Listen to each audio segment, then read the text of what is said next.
As an instructional method, paper writing is old and obsolete. It's the way people were educated back before we even had computers. Over-reliance on paper writing preserves the status quo in American higher education. Over the years, people become complacent. This is true in all industries, including the higher education industry.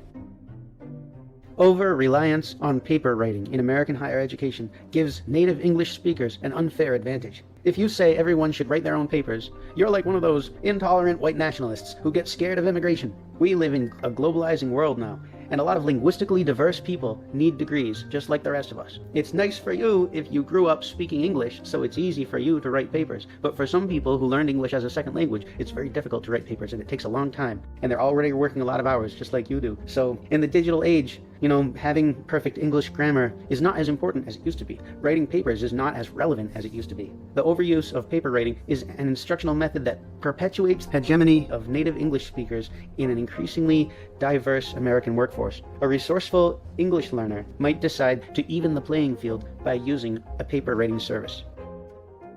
Over-reliance on paper writing as an instructional method in higher education gives verbal and auditory learners an unfair advantage. Some people learn well by writing. I'm one of those people. But others learn well by doing.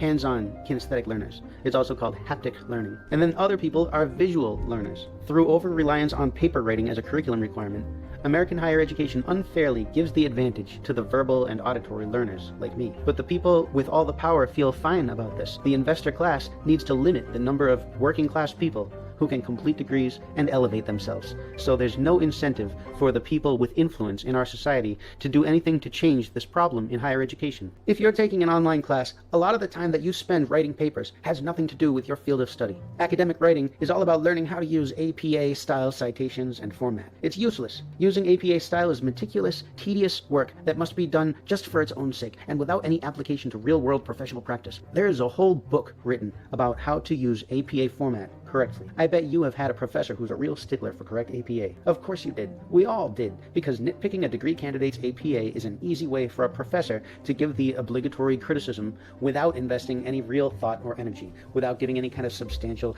meaningful feedback.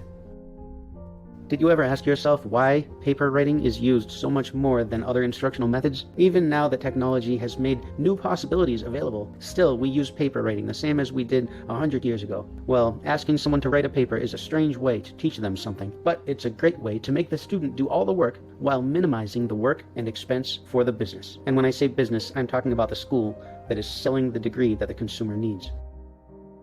Imagine how much more time the professor would have to spend if she or he used an interview assessment or a problem-based or project-based assessment or instructional method rather than requiring a paper. The professor would actually need to spend several minutes or an hour with each student. An interview or problem or project-based approach would be a great way to teach or evaluate, but it's rarely used because it's a lot more work than assigning papers.